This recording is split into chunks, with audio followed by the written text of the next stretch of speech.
வணக்கம். ஆகாஷ்வாணி திருச்சிராப்பள்ளி. மாநில செய்திகள் வாசிப்பவர் சாந்தி ரமேஷ். தலைப்புச் செய்திகள். தமிழகத்தில் மருத்துவம் மக்கள் நல்வாழ்வுத்துறை சார்பில் 1393 பேருக்கு பணி நியமன ஆணைகளை முதலமைச்சர் திரு விஜய் இன்று வழங்கினார். சாலை விபத்துகளை தடுக்க 10 ஆண்டு செயல் திட்டத்திற்கு மாநில அரசு உத்தரவு பிறப்பித்துள்ளது. உப்பூர் அனல்மின் நிலையத்தை மீண்டும் செயல்படுத்துவதற்கான ஆய்வு விரைவில் மேற்கொள்ளப்படும் என்று மாநில எரிசக்தித்துறை அமைச்சர் திரு நிர்மல்குமார் கூறியுள்ளார். ஈரோடு மாவட்டம் பவானிசாகர் அணையிலிருந்து காளிங்கராயன் வாய்க்கால் பாசனத்திற்காக இன்று தண்ணீர் திறக்கப்பட்டுள்ளது. இந்தியா இங்கிலாந்து அணிகளுக்கு இடையிலான முதலாவது ஒருநாள் சர்வதேச கிரிக்கெட் போட்டி இன்று தொடங்குகிறது. இனி விரிவான செய்திகள்.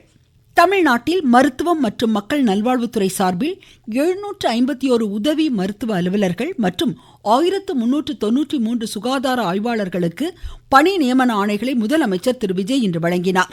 140 கோடி ரூபாய் மதிப்பிலான மருத்துவ கட்டிடங்கள் மற்றும் நவீன உபகரணங்களின் செயல்பாட்டை துவக்கி வைத்த முதலமைச்சர் நலம் TN இணையதளத்தையும் அறிமுகம் செய்தார். இதற்கான இலச்சினையையும் அவர் வெளியிட்டார். இந்நிகழ்ச்சியில் பேசிய மாநில மக்கள் நல்வாழ்வுத்துறை அமைச்சர் திரு அருண்ராஜ், பொதுமக்கள் தமிழ்நாடு அரசு மருத்துவமனை மேம்பாட்டிற்காக நிதி வழங்கும் வகையில் நலம் TN இணையதளம் தொடங்கப்பட்டுள்ளதாக குறிப்பிட்டார். அரசு மருத்துவமனைகளின் கட்டமைப்புகளை மேம்படுத்த மக்கள் கொடுக்கும் நிதி வெளிப்படைத் தன்மையுடன் பயன்படுத்தப்படும் என்றும் அமைச்சர் குறிப்பிட்டார். பொதுமக்களும் இனி உங்கள் வீட்டில் ஒரு திருமணமோ அல்லது பிறந்தநாள் விழாவாகவோ எதுவாக இருந்தாலும் சரி, ஒரு சிறு பங்கை அதை அரசு மருத்துவமனைகளின் மேம்பாட்டிற்காக வழங்க முன்வருமாறு தாழ்மையுடன் கேட்டுக்கொள்கிறேன். நீங்கள் எந்த மருத்துவமனைக்கு உங்கள் நன்கொடை செல்ல வேண்டும் என்பதையும் நீங்களே தேர்ந்தெடுக்க முடியும். ஒன்று மட்டும் நிச்சயம், நீங்கள் கொடுக்கும் ஒவ்வொரு ரூபாய்க்கும் 100% முறையான வெளிப்படைத்தன்மை இருக்கும். தமிழகத்தில் சாலை விபத்துகளை தடுக்க 10 ஆண்டுக்கான தனி செயல் திட்டத்தை மேற்கொள்ள முதலமைச்சர் உத்தரவு பிறப்பித்துள்ளார். சென்னையில் இன்று நடைபெற்ற நெடுஞ்சாலைத்துறை தொடர்பான ஆய்வுக் கூட்டத்தில் மாநிலத்தில் அதிவிரைவு சாலைகளை அமைக்கும் திட்டத்தை விரைவில் தீட்டவும் அதிகாரிகளை அவர் அறிவுறுத்தினார். நகர்ப்புற வளர்ச்சியை அடிப்படையாக கொண்டு சாலை உள்கட்டமைப்பு வசதிகளை ஏற்படுத்தவும் முதலமைச்சர் ஆணை பிறப்பித்துள்ளார். கால்நடை மற்றும் பால் வளத்துறையினருடனும் பட்ஜெட் தொடர்பான ஆலோசனைகளை முதலமைச்சர் இன்று மேற்கொண்டார். சென்னை தலைமைச் செயலகத்தில் நடைபெற்ற இந்த கூட்டத்தில் ஆவின் பால் கொள்முதல், பால் விநியோகம் உள்ளிட்ட தொடர் நடவடிக்கைகளை மேற்கொள்வது குறித்தும் அவர் ஆலோசனை மேற்கொண்டார். கால்நடை பராமரிப்புத்துறை அமைச்சர் கமலி, பால்வளத்துறை அமைச்சர் விஜயலட்சுமி உள்ளிட்டோர் இதில் பங்கேற்றனர். சரக்கு ரயில்களில் இனி உரம் கொண்டு செல்லலாம் என்று ரயில்வே அமைச்சர் திரு அஸ்வினி வைஷ்ணவ் கூறியுள்ளார். புதுடெல்லியில் இன்று செய்தியாளர்களிடம் பேசிய அவர், நிலக்கரி தூள் கொண்டு செல்வதற்காக தனிப்பெட்டகம் வடிவமைக்கப்பட்டிருப்பதாக குறிப்பிட்டார். தற்போது ஆண்டொன்றுக்கு 340 மில்லியன் மெட்ரிக் டன் நிலக்கரி தூள் உற்பத்தி செய்யப்படுவதாகவும் அவர் எடுத்துரைத்தார். ரயில்வே கட்டமைப்பு துறையில் பல்வேறு சீர்திருத்தங்கள் கொண்டுவரப்பட்டுள்ளதாக கூறிய அமைச்சர், நிலம் கையகப்படுத்தும் நடைமுறைகளுக்காக ரயில் பூமி இணையதளம் விரைவில் அறிமுகம் செய்யப்படும் என்றார். உணவு தானிய போக்குவரத்தில் சீர்திருத்தங்கள் கொண்டுவரப்பட்டதை அடுத்து பருப்பு வகைகளிலும் தானியங்களிலும் பூஞ்சை தொற்று இன்றி அவை கொண்டு செல்ல வகை செய்யப்பட்டுள்ளதாக அவர் கூறினார்.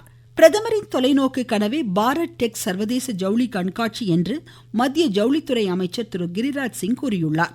புதுடெல்லி பாரத் மண்டபத்தில் இந்த கண்காட்சியை இன்று துவக்கி வைத்து பேசிய அமைச்சர், சர்வதேச நிகழ்வாக இது உருவெடுத்துள்ளதோடு வாங்குவோர், விற்பனையாளர்கள், நுகர்வோர், பார்வையாளர்கள், அரங்குகளின் எண்ணிக்கை தொடர்ந்து அதிகரித்து வருவதாக மகிழ்ச்சி தெரிவித்தார்.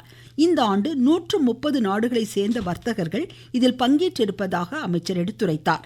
சிறு குறு நடுத்தர தொழில் நிறுவனங்களும் தொழில் முனைவோரும் இந்நிகழ்வில் தற்போது பங்கேற்பதாக அவர் மகிழ்ச்சி தெரிவித்தார். பல்வேறு நாடுகளுடனான தடையற்ற வர்த்தக ஒப்பந்தங்களால் ஜவுளித்துறை பெரிதும் பயனடைந்து வருவதாக அமைச்சர் தெரிவித்தார். நீங்கள் கேட்டுக்கொண்டிருப்பது ஆகாஷ்வாணியின் மாநில செய்தி அறிக்கை. ஊரக வளர்ச்சிக்கான புதிய அத்தியாயம். வளர்ச்சியடைந்த இந்தியாவிற்கான ஊரக வேலைவாய்ப்பு உறுதி மற்றும் வாழ்வாதார சட்டம் செயல்பாட்டிற்கு வந்துள்ளது. இந்த சட்டம் ஆண்டிற்கு 125 நாட்கள் வேலையை உறுதி செய்கிறது. வாரந்தோறும் ஊதியம் வழங்கப்படுவது கட்டாயமாக்கப்பட்டுள்ளது. பணி முடித்த 15 நாட்களுக்குள் ஊதியம் வழங்குவதை உறுதி செய்வதற்கான அம்சங்களும் இதில் இடம்பெற்றுள்ளன. கால தாமதமாக ஊதியம் வழங்கப்பட்டால் அதற்கான இழப்பீட்டுத் தொகைக்கும் வகை செய்யப்பட்டுள்ளது. வளர்ச்சியடைந்த இந்தியாவிற்கான பயணத்தில் மோடி அரசு தொடரும் சீர்திருத்த நடவடிக்கைகள். ராமநாதபுரம் மாவட்டம் உப்பூர் அனல்மின் நிலையத்தை மீண்டும் செயல்படுத்துவது குறித்து இன்னும் ஒரு வாரத்தில் ஆய்வு செய்யப்படும் என்று மாநில மின்துறை அமைச்சர் திரு நிர்மல்குமார் கூறியுள்ளார். சென்னையில் மின்வாரிய தலைமை அலுவலகத்தில் இன்று செய்தியாளர்களிடம் பேசிய அமைச்சர், தமிழ்நாட்டில் மின் தட்டுப்பாடு இல்லை என்றும் கடந்த ஒரு வாரத்தில் வெப்பநிலை அதிகரித்ததால் மின் தேவை அதிகரித்ததாக கூறினார். மின்வாரியம் தனியார் மயமாக்கப்பட மாட்டாது என்றும் அமைச்சர் எடுத்துரைத்தார். எண்ணூர் வடசென்னை அனல்மின் நிலையத்தால் அப்பகுதி மீனவர்களுக்கு பாதிப்பு ஏற்படுவதை தடுக்க உரிய நடவடிக்கைகள் மேற்கொள்ளப்படும் என்றும் குறிப்பிட்டார். தமிழகத்தில் இருமொழி கொள்கை தொடரும் என்றும் அதில் எந்த மாற்றமும் இருக்காது என்றும் அவர் தெளிவுபடுத்தினார். அரசு வழக்கறிஞர்கள் நியமனம் ஒரு சில பகுதிகளில் மட்டும் நிலுவையில் இருப்பதாக குறிப்பிட்டார். வியட்நாம் படகு விபத்தில் உயிரிழந்தவர்களில் திருச்சியை சேர்ந்த 3 பேரின் உடல்கள் இன்று கோவை விமான நிலையம் வந்தடைந்தது. சாலை மார்க்கமாக இந்த உடல்கள் திருச்சிக்கு கொண்டுவரப்பட்டுள்ளன. மேலும் 3 பேரின் உடல்கள் இன்று மாலை கோவை விமான நிலையம் கொண்டுவரப்படுகிறது. சென்னையிலிருந்து வேலூரை சேர்ந்த ஒருவரின் உடலும் இன்று சாலை மார்க்கமாக கொண்டு செல்லப்பட்டது. வியட்நாம் விபத்தில் உயிரிழந்த தமிழகத்தை சேர்ந்த 10 பேரின் உடல்களும் சென்னை விமான நிலையத்தை இன்று வந்தடைந்த நிலையில் சொந்த ஊர்களுக்கு அனுப்பி வைக்கும் பணிகள் தொடர்ந்து மேற்கொள்ளப்பட்டு வருகின்றன. ஈரோடு மாவட்டம் பவானிசாகர் அணையிலிருந்து காளிங்கராயன் வாய்க்கால் பகுதி பாசனத்திற்காக இன்று தண்ணீர் திறக்கப்பட்டதாக எமது செய்தியாளர் கூறுகிறார். ஈரோடு மாவட்டம் பவானியில் உள்ள காளிங்கராயன் அணைக்கட்டிலிருந்து கால்வாய் பாசன பகுதியில் உள்ள பயிர்களை காப்பாற்றவும் கால்நடைகளுக்கு குடிநீர் தேவைகளை பூர்த்தி செய்யவும் சிறப்பு நனைப்பிற்காக இன்று முதல் 28ஆம் தேதி வரை 15 நாட்களுக்கு திறக்கப்பட்ட தண்ணீரானது 648 மில்லியன் கன அடிக்கு மிகாமல் அணையின் நீர் இருப்பு மற்றும் நீர்வரத்தினை பொறுத்து தேவைக்கேற்ப தண்ணீர் திறந்துவிடப்பட உள்ளது. இதன் மூலம் 15,743 ஏக்கர் பாசன நிலங்கள் நிலுவையில் உள்ள பயிர்களுக்கு உயிர் தண்ணீர் கிடைக்கும். ஈரோட்டிலிருந்து PC மூர்த்தி. பெரம்பலூர் மாவட்டத்தில் மக்கள் தொகை கணக்கெடுப்பு 2027ஆம் ஆண்டிற்கான பணிகள் 2 கட்டங்களாக நடைபெறுவதையொட்டி ரோவர் மெட்ரிக் மேல்நிலைப் பள்ளியில் இது தொடர்பான விழிப்புணர்வு பேரணியை ஆட்சித்தலைவர் திருமதி சரண்யா ஹரி இன்று கொடியசைத்து துவக்கி வைத்தார். சேலத்தில் மத்திய அரசின் தனித்துவ ஆணையத்தின் கீழ் செயல்படும் ஆதார் சேவை மைய தொடக்க விழா மெய்யனூர் சாலையில் அதன் இயக்குநர் தலைமையில் இன்று தொடங்கியது.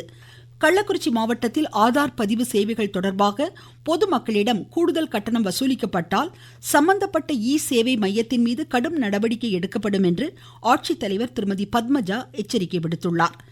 நாமக்கல் மாவட்டத்தில் தமிழ் வளர்ச்சித்துறை சார்பில் 6ஆம் வகுப்பு முதல் 12ஆம் வகுப்பு வரை பயிலும் மாணாக்கருக்கான கட்டுரை பேச்சு போட்டிகள் நாளை நடைபெறுகின்றன.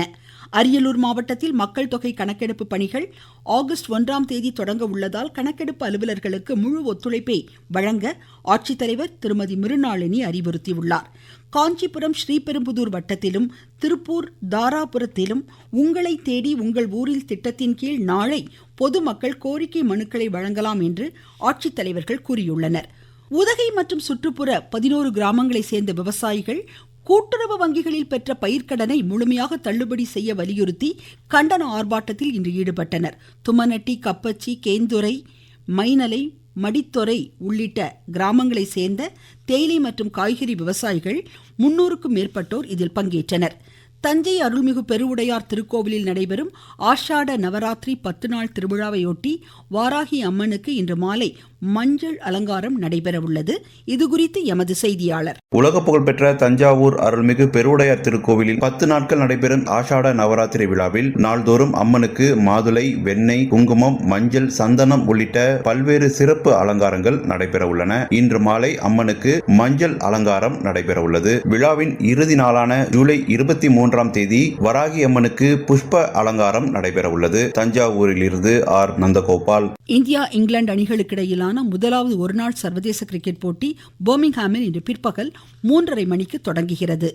ஜப்பான் ஓபன் பேட்மிண்டன் மகளிர் ஒற்றையர் காலிறுதிக்கு முந்தைய சுற்றுக்கு PV சிந்து முன்னேறினார்.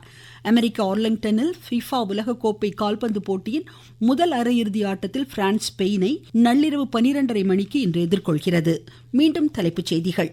தமிழகத்தில் மருத்துவம் மக்கள் நல்வாழ்வுத்துறை சார்பில் 2144 பேருக்கு பணி நியமன ஆணைகளை முதலமைச்சர் திரு விஜய் சென்னையில் இன்று வழங்கினார். சாலை விபத்துகளை தடுக்க 10 ஆண்டு செயல் திட்டத்திற்கு மாநில அரசு உத்தரவு பிறப்பித்துள்ளது. உப்பூர் அனல்மின் நிலையத்தை மீண்டும் செயல்படுத்துவதற்கான ஆய்வு விரைவில் மேற்கொள்ளப்படும் என்று மாநில எரிசக்தித்துறை அமைச்சர் திரு நிர்மல்குமார் கூறியுள்ளார். ஈரோடு மாவட்டம் பவானிசாகர் அணையிலிருந்து காளிங்கராயன் வாய்க்கால் பாசனத்திற்காக இன்று தண்ணீர் திறக்கப்பட்டுள்ளது. இந்தியா இங்கிலாந்து அணிகளுக்கு இடையிலான முதலாவது ஒருநாள் சர்வதேச கிரிக்கெட் போட்டி இன்று தொடங்குகிறது. இத்துடன் இந்த செய்தி அறிக்கை முடிவடைந்தது.